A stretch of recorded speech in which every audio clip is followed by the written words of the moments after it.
Está publicado en los anuncios. Lo voy a volver a publicar.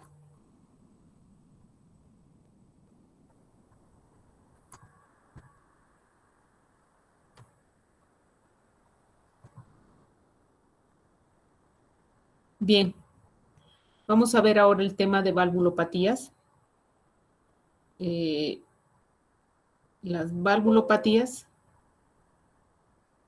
o enfermedades de las válvulas cardíacas.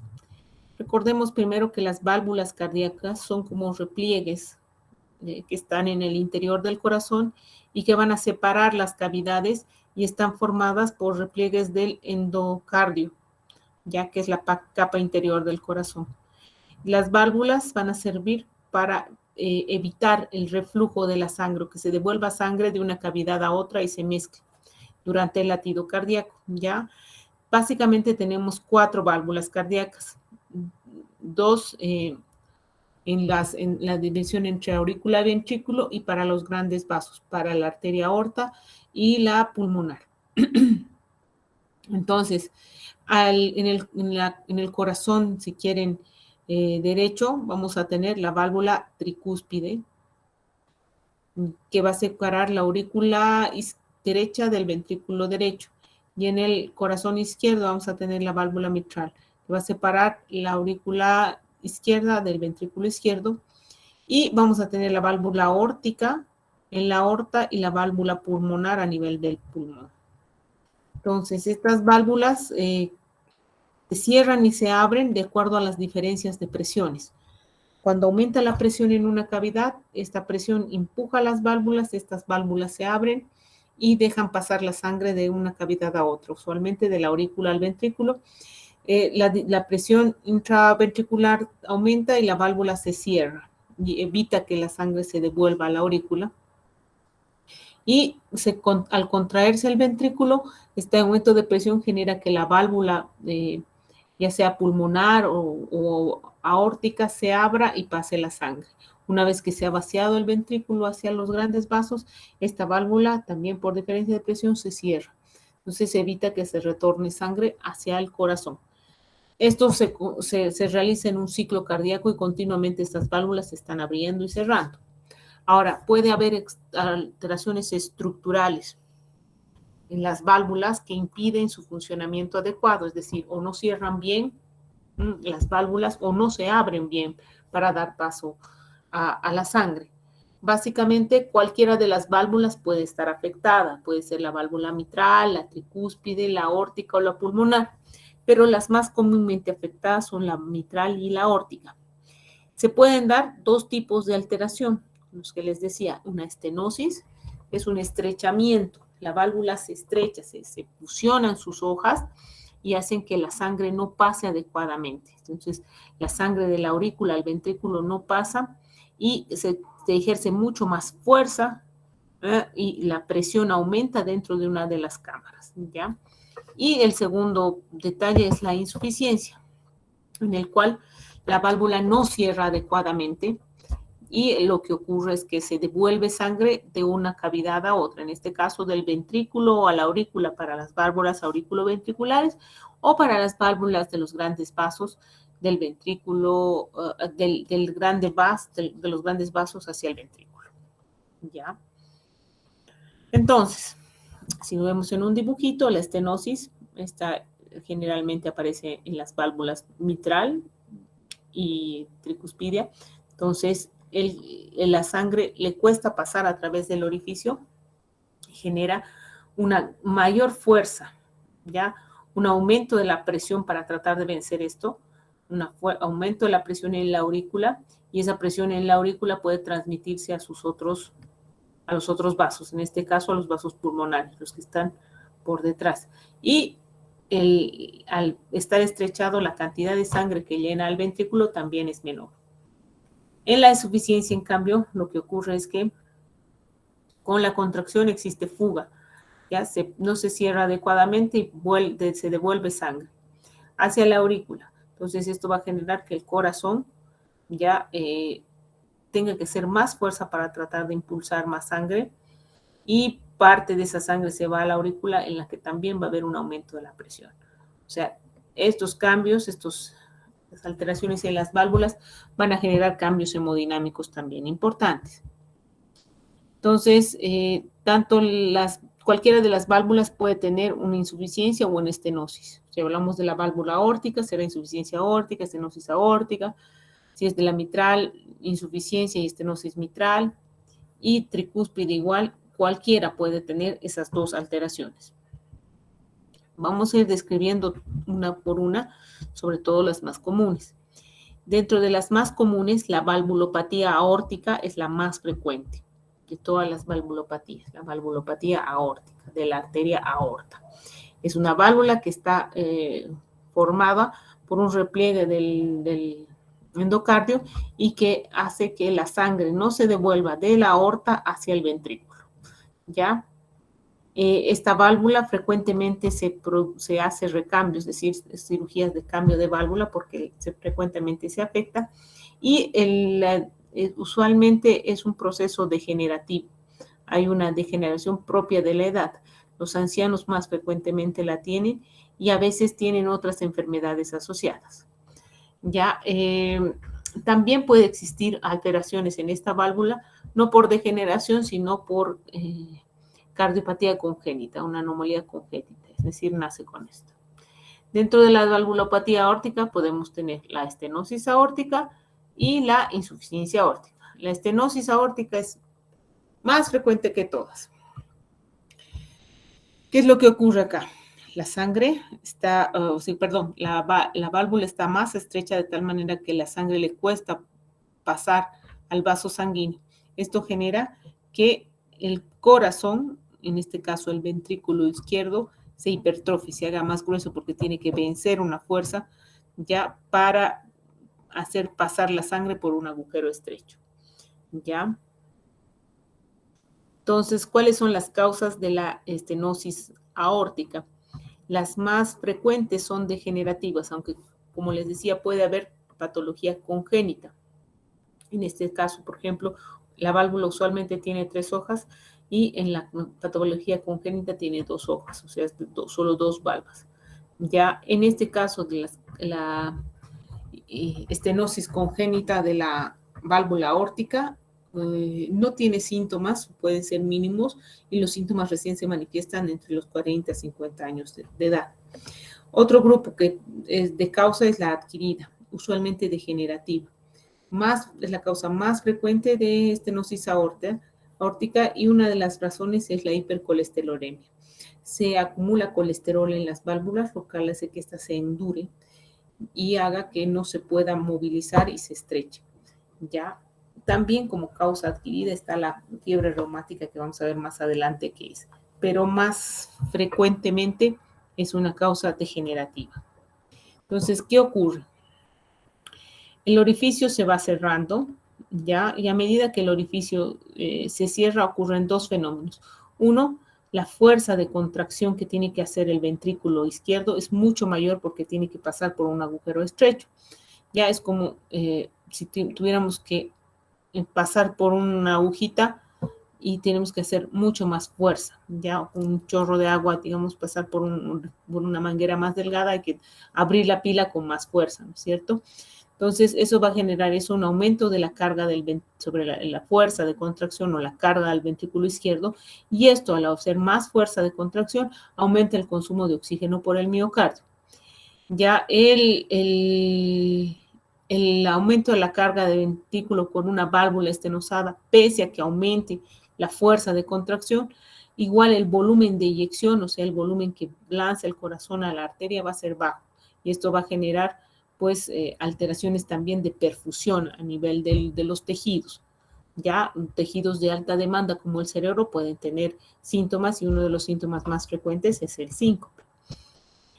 El aumento de la presión en el músculo ventricular va a generar que el ventrículo empiece a aumentar de tamaño, se hipertrofia. Ya es como que estuviera haciendo más fuerza el corazón y obviamente se hipertrofia.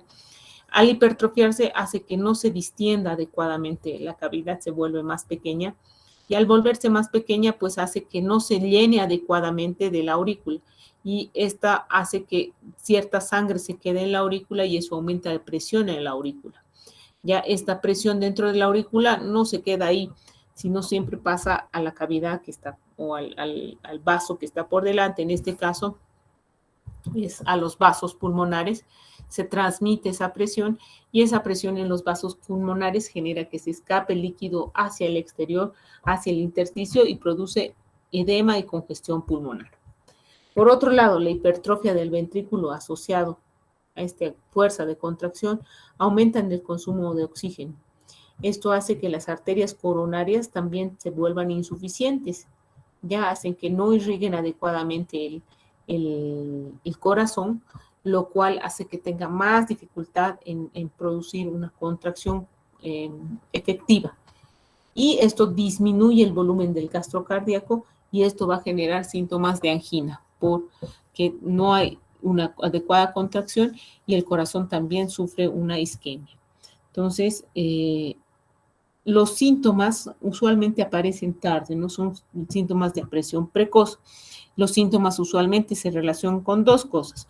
Uno, con la disminución del volumen de eyección, que van a ser los síncopes. Otra, con la congestión pulmonar, que va a ser la disnea de distintos tipos. Y un tercero es con la alteración en la irrigación del músculo cardíaco, que va a ser la angina. Y a la larga, todo esto va a terminar en una insuficiencia cardíaca congestiva. ¿Ya? Una vez que inician los síntomas, usualmente estos tienden a ser progresivos y la supervivencia es inferior a 3 años. Entonces, los síntomas se presentan después, tardíamente, después de los 50 años. Y esto se produce cuando el orificio de la válvula tiene un diámetro lo suficientemente pequeño para que ya haya mucho trabajo del corazón, entre 0,6 a 0,7 centímetros cuadrados. ¿Qué síntomas? La angina, la disnea y el síncope, como les decía. Algunos pueden incluso presentar muerte súbita debido a una baja perfusión marcada y arritmias ventriculares.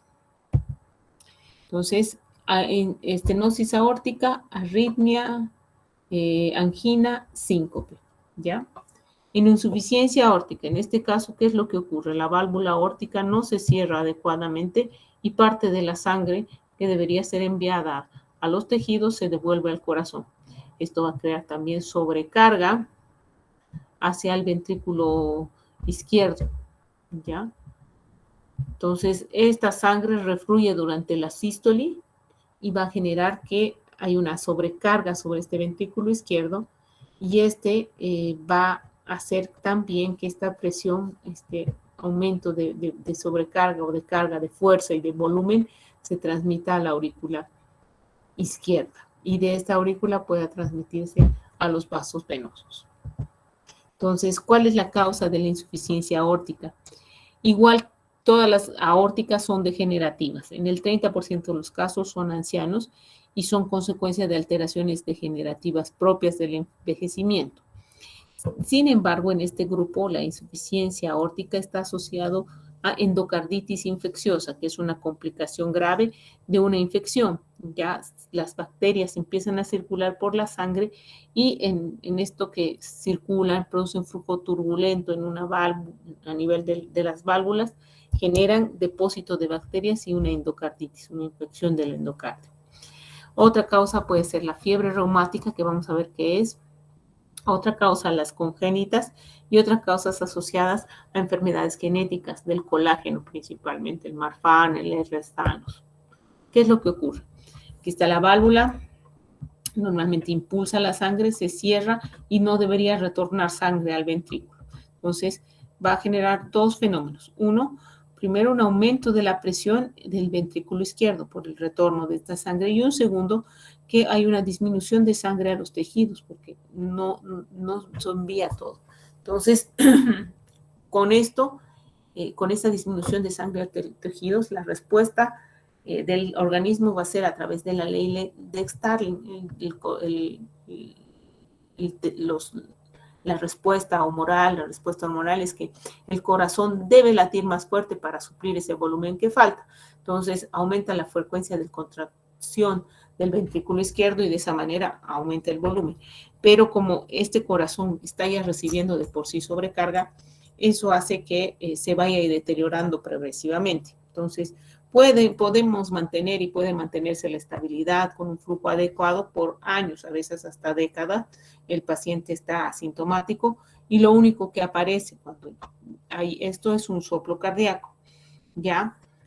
Pero después de años, ese ventrículo que está sometido a altas presiones, ya muerto y aumento de la fuerza de contracción, se empieza a deteriorar, ¿ya? Y va a generar a la larga una insuficiencia cardíaca, ¿ya?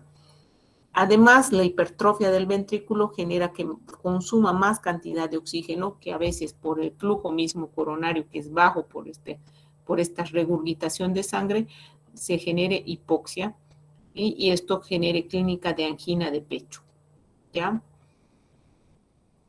En la aorta, lo que va a generar es que haya un aumento de la presión sistólica, ya porque el corazón se contrae con toda la fuerza para tratar de impulsar por ese agujero estrecho, pero una gran disminución de la presión diastólica porque se devuelve sangre y con consiguiente disminución de la perfusión coronaria y la consecuencia de la hipoxia y la angina de pecho. Entonces, ¿qué clínica va a tener este paciente? Igual, al inicio solamente puede tener un soplo cardíaco, ningún síntoma. Los síntomas aparecen cuando ya este corazón empieza a hacerse insuficiente. Entonces vamos a tener síntomas de insuficiencia ventricular izquierda, disnea, ortopnea, disnea paroxística nocturna, angina de pecho, ¿ya? Básicamente podemos tener dos tipos de insuficiencia aórtica, la crónica y la aguda. La crónica, como les decía, es la más frecuente, los pacientes permanecen asintomáticos largos periodos de tiempo y cuando aparecen los síntomas es cuando ya se establece una insuficiencia cardíaca y van a ser disnea de esfuerzo, disnea de reposo, disnea paroxística nocturna, edema pulmonar, congestión, síncope y angina de pecho.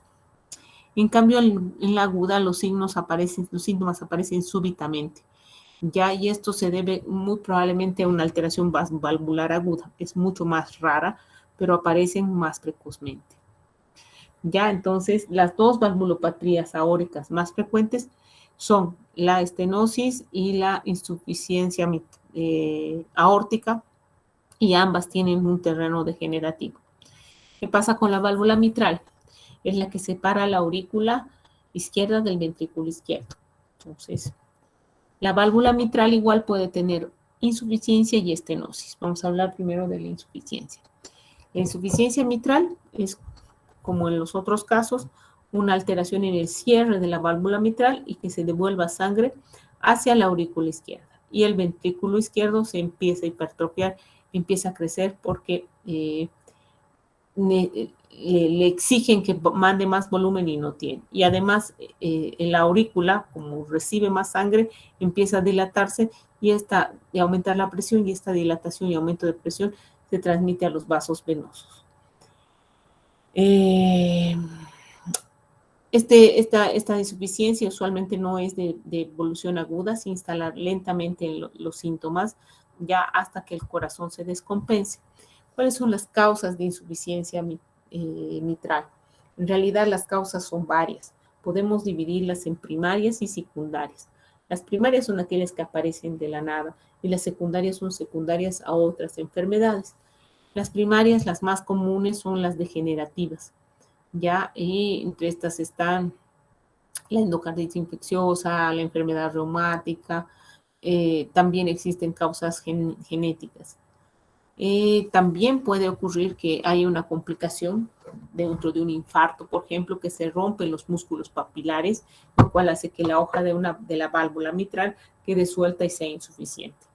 Ya las secundarias usualmente se deben a enfermedades sistémicas que afectan al corazón, tal es el caso de la cardiopatía chagásica, por ejemplo, o la cardiomiopatía hipertrófica, o a veces hay un infarto antiguo y secundario a eso se afecta, como les decía, el cierre de la válvula. Entonces, ¿qué es lo que ocurre? Igual que en los otros, esto se puede compensar bastante bien y no aparecen síntomas hasta que esté muy avanzada la enfermedad y el corazón desarrolla insuficiente. Pero el primer síntoma que vamos a escuchar o vamos a tener es un soplo cardíaco. Ya la sangre cuando se devuelve hacia la aurícula va a producir un flujo y que se va a escuchar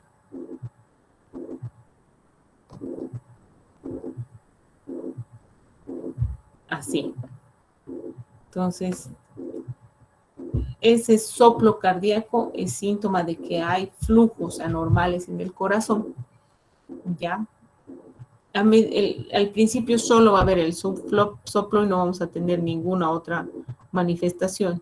Ya posteriormente, el exceso de sangre en la aurícula izquierda va a generar que la sangre, esa presión pase hacia los vasos venosos pulmonares y va a generar los síntomas. Cuando empiezan los síntomas podemos dividirlos en dos, agudos o crónicos. Los agudos están relacionados con este aumento de la presión en los vasos pulmonares, congestión pulmonar, edema pulmonar, hipertensión pulmonar. En cambio, la crónica se relaciona también con una baja perfusión a nivel coronario y a nivel sistémico. Debilidad, fatiga, fibrilación auricular y clínica de insuficiencia ventricular derecha. ¿Ya? La estenosis mitral. En este caso, la válvula está estrecha lo suficientemente como para que la sangre no pueda pasar de la aurícula al ventrículo. Esta es igualmente asintomática por tiempo prolongado. Ya se fusionan los labios de la válvula por distintos factores y no va a producir síntomas hasta que el cierre sea lo suficientemente significativo, que es más o menos que el diámetro del área sea menos de 1.5 centímetros, es decir, esté bastante cerrado. ¿Qué produce la estenosis mitral? La principal causa de estenosis mitral es la fiebre reumática. Fiebre reumática es un proceso inflamatorio, autoinmune y que va a generar una inflamación de las válvulas cardíacas con consiguiente fusión y alteración de estas. Ya se fijan, se pegan y obviamente genera estenosis. Otra causa es congénita, pero es mucho menos frecuente que la fiebre reumática. También se debe a endocarditis, a calcificaciones o colagenopatías, mucho más raras. Entonces, ¿qué ocurre? Esta es la válvula, entonces el área mitral está disminuida, por lo tanto la sangre pasa con mucha presión. Pasa con presión y pasa en poca cantidad. Entonces el cuerpo le pide al corazón que aumente, por la ley de Starling, que aumente la frecuencia de contracción para que mande más sangre. Esto genera que la presión dentro del ventrículo derecho aumente y hay una hipertrofia del ventrículo derecho. A su vez, la sangre, como no vacía bien, se queda en la aurícula izquierda, y esto va a generar un aumento en la presión de la aurícula izquierda. Esta presión se transmite a los vasos venosos, lo cual va a generar síntomas relacionados con congestión pulmonar, hipertensión pulmonar, hipertrofia ventricular y insuficiencia. Inicialmente, como esto pasa al pulmón, va a ser una insuficiencia cardíaca derecha más que izquierda. Ya se va a producir, por un aumento de la presión, una dilatación de la aurícula y esta sangre estancada ahí puede generar coágulos, que después estos coágulos pueden ser pasados a los grandes vasos y generar cuadros de embolia, ¿ya? Además, la aurícula, al estar grande y dilatada, pues va a generar que no haya un buen ritmo y puede fibrilar.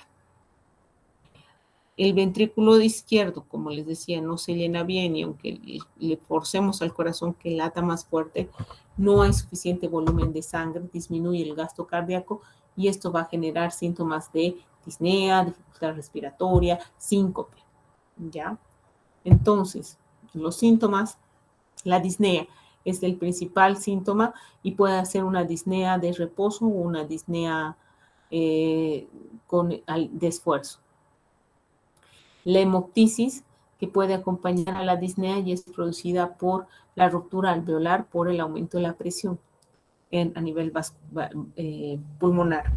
Las palpitaciones también es otro síntoma que se pueden pesquisar por un corazón que late más fuerte porque el ventrículo izquierdo está contrayéndose más intensamente. Bien, habíamos dicho que una de las causas fundamentales para que se produzca valvulopatías es una enfermedad que se llama la fiebre reumática. La fiebre reumática es una enfermedad que allá en la actualidad no se ve mucho, ya está prácticamente erradicada. Y es una enfermedad autoinmune, es decir, producida por inmunidad, que tiene un compromiso multiorgánico. Es una reacción inmune al estreptococo del grupo A, ya que usualmente vive en las fauces, en la faringe. Pero por un cuadro infeccioso, un cuadro viral puede ser, empieza a reproducirse en mayor cantidad. Este germen que se reproduce en mayor cantidad, usualmente después desaparece, no pasa nada, pero genera una reacción autoinmune. La enfermedad es una reacción autoinmune en el que esta reacción va a generar que el mismo organismo genere anticuerpos y sustancias que dañan otros tejidos, en este caso las articulaciones, el corazón, la piel, el sistema nervioso central. ¿Ya? Ahora, no todas las personas que hacen faringitis y tienen estreptococo van a hacer fiebre reumática, es muy bajo el porcentaje, alrededor de 0,3%. Entonces, juegan acá factores genéticos e inmunológicos propios del individuo. Entonces, ¿qué es lo que pasa? El estreptococo piógenes o del grupo A, ya una vez que se ha dividido acá, va a generar una respuesta inmune, de tal manera que cuando otra vez nos expongamos a esa bacteria, pues la reconozcamos y la podamos generar un proceso inmune. Entonces, en la fiebre reumática, estos anticuerpos van a generarse contra este virus, pero a la vez contra otros tejidos. ¿Qué tejidos? El corazón principalmente va a producir una carditis, las articulaciones con unas artralgias y las válvulas también van a tener un proceso inflamatorio. Una vez que ya las válvulas han sanado, generalmente quedan con fibrosis, con retracción, y ahí es el motivo por el que estos pacientes evolucionan a una valvulopatía. Entonces, la clínica aguda, que es donde se produce la inflamación, la carditis, no tiene mucho que ver con la presencia de valvulopatías porque son más tardías. La clínica aguda básicamente va a tener estos síntomas. Carditis, que es inflamación del corazón, van a manifestar con taquicardia, a veces dolor precordial. Artritis, inflamación de las articulaciones, nódulos subcutáneos, la corea, que es una alteración de los ganglios basales que producen movimientos anormales, igualmente agudo, y el eritema marginado. Ya este es el eritema marginado, que se ve así, es un eritema, parece que el paciente se hubiera golpeado, pero es un área circunscrita en una articulación usualmente. Ya los nódulos subcutáneos son más raros de ver, usualmente se ven más tardíamente, y son esos nódulos acumulados en áreas articulares. El exantema, el eritema marginado, ya se ve menos, que es como una erupción redonda, como si fuera una lupa, si quieren, el centro claro y alrededor más eritematoso. Ya se llama eritema marginado. Y la corea o baile de San Vito también le dicen, que son la presencia de movimientos anormales incoordinados en el niño.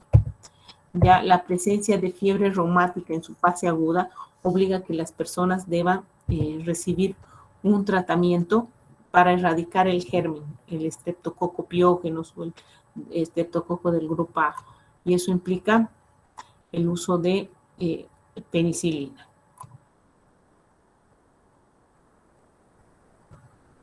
Bien.